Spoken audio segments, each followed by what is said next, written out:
मोदी जी के लिए भूपेश बघेल को आगे करके लाठी वाला बयान चरणदास महंत जी जा कर के राजनांदगांव में भूपेश बघेल जी का कबाड़ा कराए।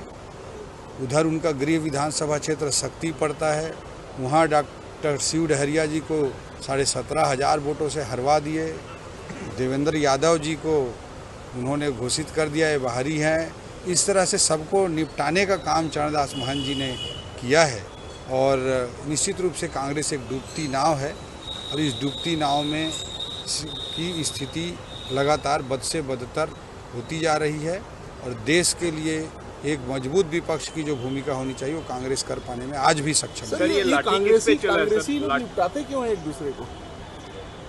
कांग्रेस की वो संस्कृति है, ये सत्ता लोलुपता की राजनीति करते हैं, बिजनेस पैसा की राजनीति करते हैं, माफियाओं को संरक्षण देने की राजनीति करते हैं, इसलिए इनके आपसी स्वार्थ टकराते रहते हैं। समाज निर्माण, राष्ट्र निर्माण की कोई राजनीति कर रहे होते तो एक सकारात्मक भाव से सब लोग मिलकर काम करते।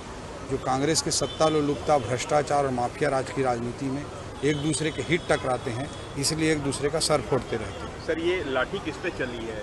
मोदी जी पर लाठी चलाने वाले हैं, बात क्या है? मोदी जी तो देश के तीसरी बार प्रधानमंत्री की शपथ लेने जा रहे हैं, जनता ने उनको आशीर्वाद दे दिया है।